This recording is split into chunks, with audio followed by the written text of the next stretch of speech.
They both want to completely annihilate a neighboring democracy, completely annihilate it. Hamas' stated purpose for existing is the destruction of the state of Israel and the murder of Jewish people. Hamas does not represent the Palestinian people. Hamas uses Palestinian civilians as human shields, and innocent Palestinian families are suffering greatly because of them. Welcome and thanks for joining us here on The Factor Uncensored tonight. You just heard President Joe Biden. President Biden addressed the nation tonight, appealing to Americans for sending additional aid to Ukraine and Israel, saying U.S. leadership, quote, holds the world together. Despite calls for unity, people have been extremely divided on the war. Why is that? That's the question we have for our panelists tonight. Joining us to talk about it, attorney Eric Dick, University of Houston, professor downtown, Dr. Dietrich von Biedenfeld, and political analyst Marcus Davis. So, Marcus, let's start with you again, because... Well, look, why is America divided on the Palestinian-Israeli conflict? Let's start on the fringes, right? So on the outside, you have people who live in America who are genuinely connected, either through relationship, family, friends, so on and so forth. Then you have people who are vested and believe, both sides believe that Israel is America's ally and we should support him. And some believe the allegations supported by the United Nations that Israel is oppressing Palestine. Then you move into the meat of why this is happening. The tone and tenor in this nation. There's no room for discussion. There's no room for conversation. There's no room for working towards solution. Everything is toxic. Once you find out there's an issue that's taking place, each side digs their heels in. You find out what your party's talking points are, what the other party's talking points are, and everybody digs in for a fight. You shout each other down on social media, you shout each other down in the state, you shout each other down in the federal government, and that's why we're divided. Then you move further and you see the media. We're covering this subject from sunup to sundown. Mm-hmm. We're inundated with it. We're here talking about it now after the Astros beat the Rangers. We're here talking about it now. And so because it is ever present, people become involved and they feel like they're compelled to pick a side. And they pick a side based on which tribe they participate in, whether they're leftists, whether they're rightists. And then in right dead smack in the middle of why we're so divided about this is because there's a vacuum of leadership in the United States of America.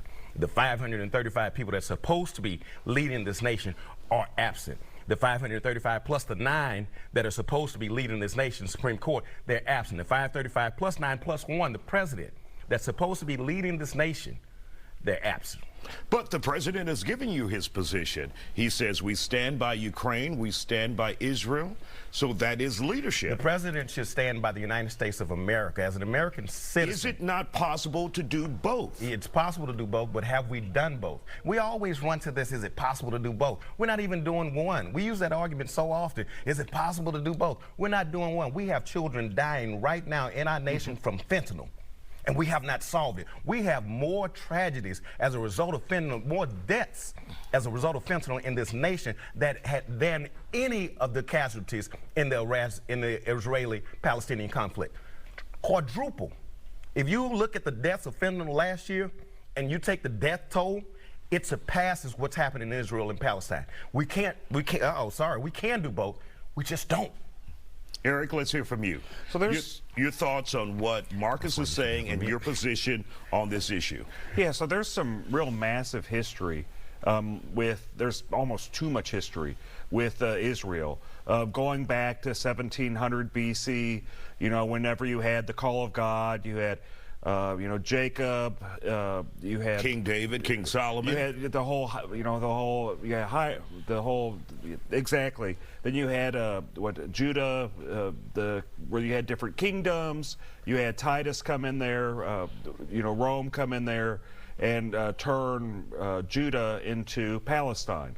So there's a whole history, and that's about 70 BC. There's a whole history of Israel being its own country. There's a lot of religious connection to Israel, and then it becomes Palestine, and then it goes back to about World War II, where all the Jewish community starts going back to Israel, and it becomes its own country in 1948. The whole reason I even bring this up is because there's inherent conflict between Israel and Palestine. Then there has been since 1948, really before 1948. Yeah. There has been wars going on every so many years between Israel and Palestine. I don't think anybody wants those wars. No one has been happy about them. But there's been a long history of conflict, of a lot of lives lost. But why do you think Americans are so divided over this issue? We weren't this divided, I can't recall, on Ukraine, but now we're more divided over the Israeli-Hamas war. I think the Ukraine situation, there was some division. People just didn't speak up. Now there's a certain level of frustration. I mentioned last week on the show.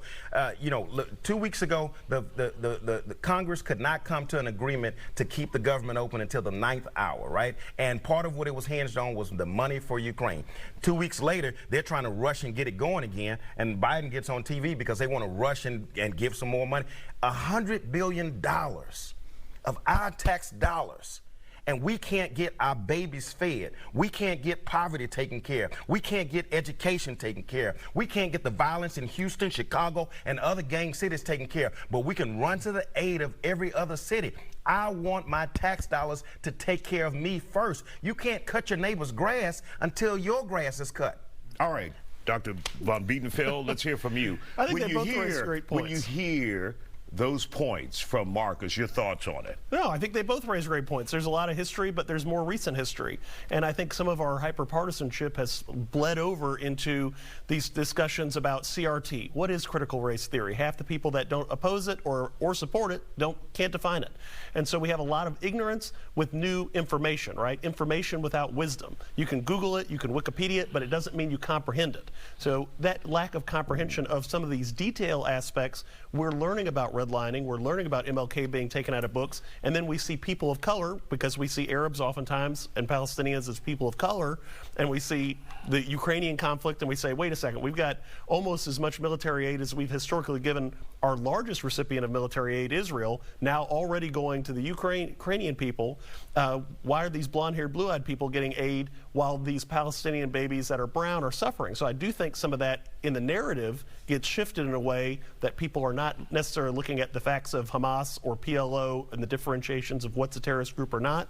I don't think people are looking at the fact that just because the Sinaloa cartel makes a stand on fentanyl that the U.S. government didn't have the fortitude to make on their own, that doesn't necessarily mean it's right.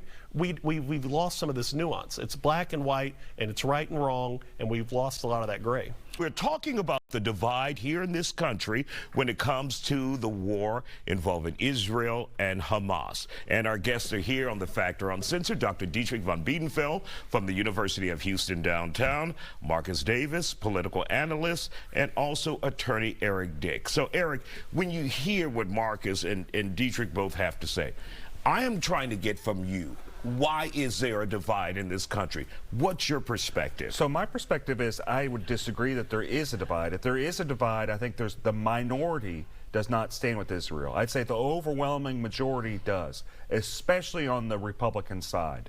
I would say it's in the 90s, the conservatives, the Republicans stand with Israel. I think America is deeply tied with Israel for a long time. We are, in essence, their BFF. We're very, very deeply connected with Israel in a lot of different reasons. Intelligence, location, all those different things. The largest receiver of aid has been Israel, will continue to be Israel. The other countries, there's a lot of disagreement with. But Israel, at least on the Republican side, there is no disagreement with. All right, Dr. Dietrich von Biedenfeld, do you agree with that? BFF? I sort of, because I think we conflate a lot of these issues. I mean, this Hamas attack on a music festival, I don't think anybody in the United States finds that appreciable or respectable or even tolerable. But we also, then in that conflation, this hostility that I think Marcus has also alluded to, this isn't old history, it's new history. The 1950 laws, the citizenship and entry laws. I mean, when Israel came after South Africa in '61 about apartheid, South Africa fired back and said, how are you different? So I think there's a lot of these issues that have been boiling to the surface over time, even in 2018, where people are having these new laws, and the basic law came out in 2018 where the Star of David and menorah became state symbols, and Arabic took this slightly different subservient tone in some of their language. And so now we're saying, well, Hamas is wrong, But why are people angry? Why are these people not finding a voice? And so even if we all agree that these attacks are wrong and that Israel has a legal right to respond, why in '98 did the U.S. and Israel join Sudan and Russia in not joining the International Criminal Court, right? Why are we not saying genocide is wrong, war crimes are wrong? So we should always be on the side of right, and I think now that people are looking at those things, they're conflating the issue, and instead of being able to separate in our political climate, hey, this is wrong, but this is okay, we just have to say, Israel good or Israel bad? Palestine good, Palestine bad, even if there's Fatah, PLO, Hamas, all part of that. And some of that subdivision comes from Israeli permissions and legal requirements. So the PLO isn't, the Palestinian Liberation Organization wasn't something that they just came out and said, like Nelson Mandela, you know, African National Congress, we're our own people. That was Israel saying, you're permitted to do this. So some of these things are their own creation. So look, I think Dick got it right? The right Dick, right? He said that his party is in agreement with it. He said 90% of Republicans. I stated at the beginning of the show, that's part of the problem.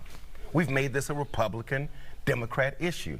Each side picks their tone, each side picks their points, and they give it to their soldiers and the American menus. We just march out, and we shout each other down on Facebook and Instagram over what the party leader said, instead of paying attention to the fact that the ball has been moved. Yes, historically, Israel has been aligned with the United States of America, but we don't have the receipts of what that's proven, right? We don't have the receipts that the intelligence has worked for us. Didn't work for us for 9/11, didn't work for us in helping us find Osama bin Laden, hadn't worked for us. Hell, their own intelligence couldn't protect them from this debacle, right? So we have to understand that, you know, we're writing checks, but we're not getting receipts, and that may be where the American people have been frustrated. But more particularly, the divisiveness has to be that has to be included is the fact that our tax dollars, $100 billion, our president asked us to give of our money to fix someone else's problems.